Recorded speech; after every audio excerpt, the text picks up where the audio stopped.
일단 미래발전연구원에서 있었던 일은 뭐 어느 정도 뭐 여러분들이 아셔야 될 부분들은 얘기를 해드린 것 같아요. 근데 그 이후에 노무현재단 근무를 하셨죠. 그게 언제부터 근무를 하신 건가요? 2018년 12월 21일부터 근무를 해서 네. 2020년 3월 15일까지인가 근무를 했어요. 네네. 근데 이제 4대 보험 가입 날짜로 보면은 2019년 1월 1일부터 근무를 했죠. 첫날부터. 네. 혹시 미래발전연구원에서 있었던 그 찜찜한 기억 때문에 네. 노무현재단에서 근무하는 것도 꺼려지거나 그러시진 않았었어요? 그러니까 그렇게 시간 차가 있죠. 사실. 잠깐 마이크를 조금 더 아, 가까이. 네. 그러니까 그렇게 시차가 좀 네. 있는 것도 있고요. 근데 어떻게 해서 그래도 노무현재단으로 다시 돈 벌려고 갔죠. 사실 제가 경력 단절 기간 동안 네. 애 업어가면서 진짜 밑바닥에서 다시 시작하려고 네네. 카페를 직접 인테리어해서 김해에서 자영업을 시작을 했었거든요. 네. 근데 사실 카페라는 게 그냥 빚 좋은 개살구거든요. 그렇죠. 아실 분들은 네. 아시겠지만 그 소규모 자영업자들의 삶이라는 게 쉽지만은 않아요. 네. 네. 그리고 애 둘을 키워가면서 이렇게 카페를 한다는 게, 네. 네, 그것도 남편이랑 같이 했거든요. 뭐 한 사람은 뭐 월급쟁이고 한 사람은 카페를 하고 뭐 이런 것도 아니고, 전업으로 두 분 다. 뭐 그렇다라는 게 아이들을 키우기엔 참 좋았어요. 그래서 그래도 아이들이 항상 같이 네. 가까이에 있으니까. 어차피 본인이 사장이니까 누구 눈치 안 봐도 되고 그 점이 뭐 있었겠죠. 돈에는 안 쪼들리지만 네. 뭐 그런 건 참 좋았거든요. 그리고 저는 이제 소설을 쓰고 남편은 그러세요? 네. 저는 꿈이 소설가거든요. 네네. 그리고 남편은 이제 영화를 만들고 그러니까 뭐 짬짬이 이제 그런 일들을 하면서 할 수는 있는데 항상 네. 사람이 꿈만 쫓으면서 살 수는 없잖아요. 네네. 그래서 남편한테 내가 사냥을 하러 가겠다. 밖에 나가서 예. 너는 동굴을 지키고 있어라. 예, 불을 예. 피우고. 네. 예, 아이들 좀 키우고 네. 이렇게 얘기를 해서 당시 이제 제가 미래연애 일을 할 때 네. 이제 2층에 왜 노무현재단이 있었다 그랬잖아요. 네네. 그러면서 제가 맨날 야근을 하니까 그리고 당시 제가 일을 좀 잘 했어요. 그러니까 좀 예뻐해주던 언니가 한 명 있었거든요. 네. 그래서 언니를 통해서 언니 혹시 재단에 일자리 하나 생기면 TO가 나면 네. 이야기를 좀 해줘라고 이야기를 좀 했었거든요. 근데 사실 저는 그때 그게 서울의 일자리를 생각한 거였거든요. 근데 사냥을 하러 간다는 게 전 서울. 네네. 서울을 좋아해요. 네. 서울을 얘기를 한 진짜 그 정도 각오였는데 네. TO가 났다는 거예요. 알고 보니까 봉하더라고. 같은 김해에 있는. 뭐 네. 잘 됐더라고요. 네. 조금 실망도 한 거였어요. 나 서울 가고 서울을 싶어. 좀 가정하고 있었다가. 남편은 더 좋아. 그래서 주말 부부를 생각했는데 주말 부부 좋죠. 그러니까 네. 서울 아니고 봉하래. 그러니까 남편이 너무 네. 좋다고. 저는 결혼은 안 했지만 네. 하게 되더라도 주 3일만 보면 좋겠어요. 괜찮아. 오히려 지금이 주말 부부가 됐어요. 백수 되고 나서. 그렇군요. 그래가지고 네. 이제 그렇게 일을 하게 됐어요. 네. 네. 그러다가 나오시게 된 이유는 뭐예요? 2020년 3월 15일? 갔더니 네. 일단은 처음엔 참 좋았어요. 어쨌든 저는 노무현 대통령 시절에는 네네. 기억이 잘 없어요. 뭐냐면 그 시절엔 제가 고등학생 시절이었고 네. 그리고 대학생 뭐 1학년, 2학년 맨날 막 술 먹고 놀고 네네. 이러던 시절이잖아요. 네. 그러니까 잘 모르기도 하고 오히려 퇴임 이후에 네. 기억이 더 좋거든요. 그러니까 인간으로 내려왔을 때. 그러니까 조금 바보 같은 거기도 한데 퇴임을 하더라도 권력자는 권력자거든요. 그렇죠. 네, 가끔 떨어져도 네. 권력자인데 예의주시하고 견제 당할 수 있죠. 아니죠. 견제를 당할 수 있다라는 게 아니라 스스로 조심을 해야 된다라는 의미예요. 제가 얘기했던 거는. 그리고 주변 사람들도 스스로 자기가 권력이 있다라는 걸 인지를 하고 있었어야 된다는 건데. 네. 근데 저는 그냥 사람으로만 봤던 것 같아요. 그 네네. 사람을 그냥 권력에서 벗어나서 퇴임한 그냥 한갓진 약간 할아버지? 그런 이미지였죠. 퇴임 후에는. 네. 네. 그렇게 봤고 그래서 저 사람도 그냥 사람이구나. 그리고 좀 귀엽네. 약간 이미지가 좀 그랬어요. 네. 그런 이미지로서 보다 보니까 약간 제 제가 할아버지를 되게 좋아했거든요. 친할아버지. 네네. 네. 그 친할아버지의 그런 이미지를 좀 투영해서 봤던 것 같기도 네네. 해요. 네. 그리고 왜 그 항상 왜 손녀딸이랑 네. 이미지가 되게 많았잖아요. 네. 그러니까 그런 약간 사적인 감정을 투영해서 봤던 것도 있던 것 같아요. 네. 그리고 마지막도 또 자살하셨잖아요. 근데 제 할아버지도 자살하셨거든. 그러니까 이 사적 감정이 투영이 되면 사람이 네네. 그 더 왜 그런 게 있잖아요. 네. 그러다 보니까 어떻게 보면은 그런 데서 더 각인이 된 게 있었던 것 같아요. 그러다 보니까는 처음에 뭐 미래원에서 일을 할 때도 어떻게 보면은 다른 사람들은 몰라도 저는 약간 그런 것에서 약간은 빚을 갚는 마음으로 일을 했지만 사실은 알고 보면은 거기서 비롯된 거였을 수도 있는 거죠. 네. 근데 어느 시점부터는 제가 알겠더라고요. 아, 나는 이거는 노무현 대통령을 위해서 일을 하는 게 아니구나. 노무현 재단에 있을 때 그런 생각을 하셨어요? 아니요, 미래원에 있을 때도 미래원 알고 때 있었고, 이미? 네. 네, 그러니까 돈을 벌러 갔다는 거 얘기를 하는 거예요. 그러니까 노무현 재단에서 나오시게 된. 그래서 네. 갔을 때 노무현 재단을 갔는데 이 사람들은 아직도 네. 노무현 재단 이꼴은 노무현이라고 생각을 하고 있고 10년이 지났는데. 그러니까 이거는 저는 이 사람들은 너무 우상화에서 벗어나지를 못했구나. 그리고 덩치가 이렇게까지 커졌는데 네. 이 덩치에 커진 것에 비해서 너무 체계화가 된 것도 없고 그러면은 약간은 그래서 책임감이 좀 크게 느껴지더라고요. 어깨가 좀 무겁더라고요. 네. 근데 이거는 좀 어떻게 생각하면 제가 오만한 거기도 했어요. 그거를 뭐 내가 어떻게 할 수 있는 건 아닌데 네네. 되게 열심히 일을 했어요. 나름대로 열심히 뭐 일을 하다 보면은 왜 어떤 원래의 체계가 아무리 엉망이다 하더라도 내가 아무리 열심히 일을 한다는데 그게 뭐 바로 잡히는 건 아니잖아요. 네. 그러다 보니까 그 안에서 뭐 그냥 사적인 갈등 같은 것도 조금 있었고 근데 뭐 그런 건 아무것도 아니었는데 막판에 뭐 제가 바로 잡으려고 하던 그런 과정들이 자꾸 이제 엎어지다 보니까 네. 이거는 뭐 시스템 안에서 바로 잡히는 게 아니구나 싶다 보니 결국에는 지쳐서 네. 제 그냥 개인 SNS에다가 유시민 이사장의 그 코로나 사태 때 코로나 사태라는 말 너무 좀 싫다. 아니요, 그 뭐 틀린 말은 아니니까요. 네. 네.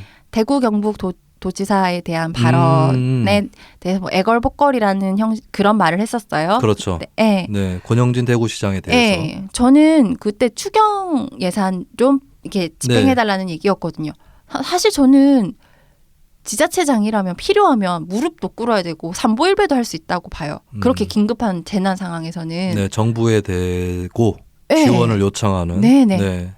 그만큼 긴급한 상황이었다라고 보거든요. 네. 근데 그렇게 이야기를 하고 비아냥거리고 조롱을 하는 한 재단의 이사장의 직원으로서 너무 부끄럽고 참담하더라고요. 그런 것들을 SNS에 올리셨어요? 네.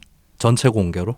네. 근데 저는 당시에 재단의 직원인 걸 공적으로 공개하지 않고 김엄낙타라는 닉네임을 쓰고 있었거든요. 페이스북이죠? 네네. 네네. 일부러 공개하지 않았던 것도 있었어요. 네. 근데 누군가가 그걸 재단에다가 이제 제보를 한 거죠. 네. 이거 기만이다. 이사장을 비판했다. 네. 근데 이제 그것 말고더라도 뭐 몇 건의 것들을 지속적으로 재단에 제보를 했었나 봐요. 근데 이제 재단에서 문제시했던 건 그 글하고 또 두 가지가 더 있었는데요. 핵심적인 거는 저는 그거였다고 봐요. 네. 그래서 이거 한희 씨가 쓴 글 맞느냐 일단 1차적으로 확인을 하더라고요. 김엄낙타라고 되어 있으니까. 네. 그래서 맞습니다. 문제가 있다고 생각하지 않느냐. 이거는 사적 공간이기 때문에 문제가 없다고 생각한다. 그러면서 이제 엄청 불같이 화를 내시더라고요. 네. 근데 저는 화가 나지는 않았어요. 왜냐하면 관리자 입장에서는 화가 날 수도 있겠다라는 생각도 들더라고요. 그래서 말씀을 드렸죠. 근데 관리자 입장에서는 기분이 나쁘실 수도 있을 것 같다. 네. 근데 이제 그런 과정 중에 이제 징계위에 이제 저를 이제 올리겠다라는 이야기가 나왔었고 저는 이제 소명서를 작성을 했었고요. 네. 그리고 이제 소명서 과정에서 제보자가 누군지는 중요한 게 아니다. 네. 하지만 제보자가 제보를 하는 과정 중에 제 지인의 실명과 사진이 다 드러났었거든요. 네. 그래서 이거는 제보를 하는 과정 중에 불법 사찰을 한 거나 마찬가지이기 때문에 제보자의 그 제보를 한 그 증거는 모두 다 삭제를 해달라. 네. 제가 다시 제가 누군지 확인하는 그 과정이 있었잖아요. 네. 그 시점부터가 제대로 된 증거잖아요, 사실은. 그러니까 제가 다시 캡처해서 다시 드리겠다라고 네. 해서 캡처해서 다시 다 드리고. 근데 그 과정에서 이분들은 제가 너무 차갑게 나가니까 이게 약간 더 실망스러우셨나 봐요. 착하게 나가니까? 아니요, 더 차갑게 나가니까. 차갑게. 그 과정에서 뭐 좀 수그리지 않고. 네네. 아니 지금 검찰 평검사도 검찰총장을 비판하는 거를 실명으로 비록 내부 게시판이지만 그게 어딜 통해서든 보도가 되고 있는 그런 상황인데 그러니까 검찰보다 더 딱딱한 조직을 노무현 재단에다가 만든다는 것인가. 무조건 내가 잘못했다라고 말해주길 바랬던 것 같아요. 네. 근데 이거 잘못된 거고 요거 잘못된 거고 뭐 이런 식으로 나가니까 네네. 더 이제 실망을 했고 이 조직에서는 한희 씨하고 어떻게 더 이상 일을 할 수 있냐. 네. 한희 씨에 대한 신뢰가 무너졌다. 이런 얘기를 하는데 신뢰가 무너졌다는 말은 더 같이 일을 못한다는 말로 전 들렸거든요. 네. 그러면 전 징계위 결과를 책임지고 네. 어쨌든 관리자 입장에서는 저를 이거 문제를 삼겠다라는 거니까 뭐 이게 뭐 정관상에 뭐가 있었나? 뭐 어떤 조례였나? 뭐 조례가 아니다. 아무튼 뭐 네. 뭔가에 있었어요. 사실 말도 안 되는 규정이에요. 거기에 나와 있는 게. 나름의 근거 규정이 있었다는 건가요? 네, 있었어요. 그럼 좀 권위적인 조직이라는 뜻인데 아예 규정으로 존재하는 것은? 읽어드릴게요. 재밌는데. 진짜. 특히 어떤 부분이 선동꾼이에요. 선동꾼이 처음에 입사하실 때도 이사장이셨죠? 네. 네. 그때는 괜찮았어요, 느낌이? 궤변론자의 선동꾼이라고 저는 생각하고요. 들어갈 때도 그렇게 생각을 하셨어요. 네. 그렇지만 자기는 이사장 보고 재단 들어가는 건 아니다, 뭐 이렇게 생각을 하셨던. 돈 벌러 들어갔으니까요. 저는 일은 누구랑도 할 수 있어요. 네. 지금 뭐 그 생각은 더 강해지셨겠네요. 그렇다면. 강해지는 건 아니죠. 저는 똑같아요, 그냥. 네. 네. 뭐 아니 왜냐면 그 사이에 더 사고를 치셔가지고. 아니 뭐 사고를 치고 안 치고는 네. 그거는 굴곡이 있는 거잖아요. 네. 그러니까 지금은 좀 덜 치고 계시죠. 네. 왜 그런지는 알아요. 저는. 최근 며칠 동안은 뭐 조금 너무 총선 조용하죠? 이후에는 조용하신. 네. 원래 네, 승자의 밸런스가 여유. 있는 거거든요. 그래서, 밸런스를 유지해야죠. 그래서 이제 글쎄 이 부분이 특히 좀 걸리는 것들이 저희가 이제 제3자 입장에서 봐도 노무현 재단은 정파적 조직은 아니잖아요. 특정 정파에 있는 사람들이 할 수는 있겠지만 정파적 조직이면 안 돼요. 그렇죠. 그러니까 뭐 역사 정관에 있어요. 예, 노무현 기념과 정관에도 있나요? 그것이? 네. 아마 정파적 조직이면 지자체나 정부 지원을 못 받게 돼 있을 겁니다. 행안부에서도 네. 뭐 이야기를 하고요. 네. 그리고 그다음에 예산 편성 지침에 보면은 네. 뭐 그런 부분들이 또 나와 있거든요. 네. 그리고 재단이라고 했을 때는 뭐 연구, 네. 예, 뭐 기념 이렇게 좀 뭐랄까 그게 정치적인 활동에 정치적이라고도 볼 수 있겠지만 당파적인 활동은 아닌 뭐 이래야 되는데 네. 지금 네. 그 사실 노무현 재단 구성원들 중에서도 예를 들면 조국 사태에 대해서 이건 조국 전 장관 문제가 있다고 생각하시는 분들이 있을 거란 말이에요. 네. 근데 지금 이사장이 나와가지고 공개적으로 그냥 사태 해설만 하는 게 아니라 막 이상한 주장까지 뭐 증거 보존이다. 증거 은닉 인멸을 가지고 증거 보존이다라고 하는 새로운 법학계 학설을 제시를 하시고 이게 아니 이건 선동을 진짜 하고 계시죠. 궤변을 얘기하고. 이거는 이건 진짜 아니다. 네. 예, 다른 재단이 저런 거 따라 배우면 큰일 난다. 예. 저는 그러니까 영향력이 너무 큰 분이시잖아요. 네네. 한 재단의 이사장이기 이전에 그분은 자기가 스스로 가지고 있는 권력을 네. 인지하고 나면 조심해야 돼요. 음. 말과 행동을. 저는 그래서 사실 여기에 나오는 것도 굉장히 조심스러웠거든요. 네, 처음에 조금 이렇게 계속 네. 검토를 면밀하게 하신 걸로 알고 있어요. 네, 네. 저희 입장에서도 뭐 그것은 출연자가 그렇게 하시는 거는 뭐 예, 맞다고 보니까. 네, 그래서 이 시점에서 다시 처음에도 사실 이 이야기로 구두를 먼저 받고 방점을 네네. 받고 시작하려고 했는데 까먹었었다. 지금 다시 한 번 더 말씀드릴게요. 한 번 더가 아니구나. 지금 말씀드릴게요. 네. 청취자 여러분, 저는 그냥 1인이고 제 생각은 진짜 제 생각에 불과하고 저는 진짜 편파적일 수밖에 없거든요. 네. 그리고 저도 어떻게 보면 권력을 가지고 있고 그 권력의 그늘에 있는 거예요. 그러니까 김수민 평론가 분께서 저한테 마이크를 지금 가져다 주신 거거든요. 네. 사실 제가 그냥 지나가는 1인이고 행인이면 이 마이크가 왜 왔겠어요. 그죠? 네. 그렇기 때문에 저도 말조심을 해야 되는 거예요. 근데 아직 저는 수양이 부족해서 저도 아직 그게 잘 안 돼요. 네. 근데 저조차도 사실 지난 11년 정도 이 사람들에게서 되게 예쁨 받으면서 자랐어요.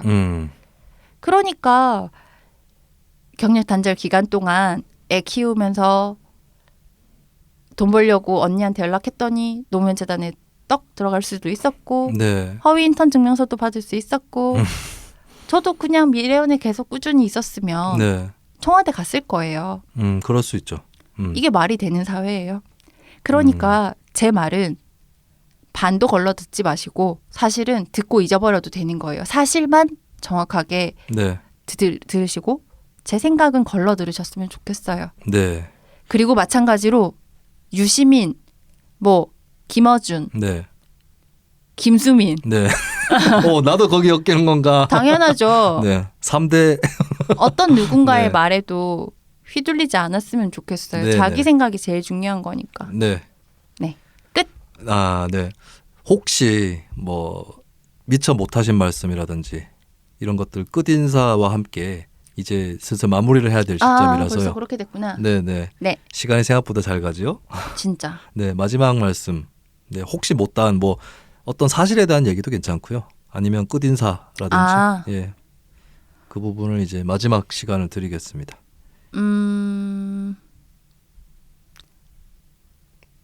뭐, 이 얘기 못 했는데 하고 집에 가서 이불킥이 나온다거나.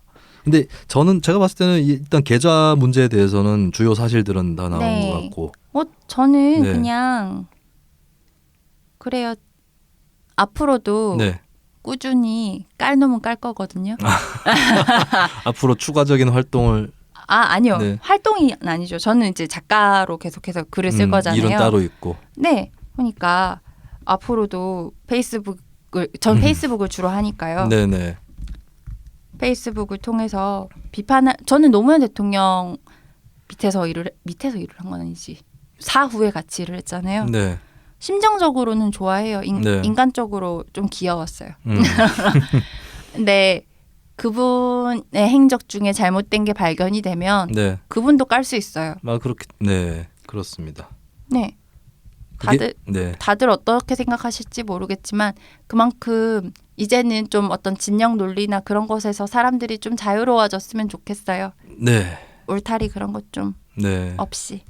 이상 한 정치인의 이름을 걸고 만들어진 재단에서 활동했던 분의 핵심적인 말씀이었습니다. 자신의 머리, 자신의 소신으로 판단하라 라고 하는 메시지를 결국에 전달해 주시려고 나왔던 것 같습니다. 자, 굉장히 긴 시간 한꺼번에 저희가 끊지 않고 쉬지도 않고 더운 날에 스튜디오 문도 닫아놓고 에어컨도 꺼놓고 녹음을 했었는데 중간에 쉴까 하다가 그냥 계속 녹음하자 해서 녹음을 했는데 김한희 씨한테는 조금 고생스러운 시간이었을 수 있겠는데 그렇지만 열정적으로 얘기를 나눠주셔서 감사합니다. 그러면 저희는 이제 마지막 인사를 드리고 물러갈까 하는데 김한희 씨는 이제 저희 팟캐스트를 보통 잘 안 들으신다고 하셨죠. 네. 저희 방송 또 들어보신 적은 없을 것 같아요. 꼭 들어볼게요. 안 들으셔도 괜찮습니다. 궁금해요. 네, 여러 가지 뭐 온갖 잡다한 내용들이 많이 나왔는데요. 그러나 끝날 때는 항상 저희가 제목 자체가 밑장이잖아요. 밑장 빼기 할 때에 영화 타짜를 네. 보셨나요? 네, 봤어요. 네, 간혹 게스트분들 중에 상당히 많은 분이 의외로 안 봤다는 얘기를 하셨는데 거기에 보면은 나중에 고니가 하게 되는데 원래는 평경장이 했던 거죠. 화투 길이를 하면서 아수라 발발타를 하잖아요. 이게 저희 클로징 멘트입니다. 아수라 발발타. 네, 네. 같이 외쳐주시면서 네. 오늘 마무리를 하도록 하겠습니다. 네. 자, 그럼 하나 둘 셋 하면 가겠습니다. 네, 박자 잘 맞춰야 되는데. 청취자 여러분, 고마웠고 다음 편에서 또 뵙도록 하겠습니다. 저희는 물러가겠습니다. 하나 둘 셋 아수라. 발발타.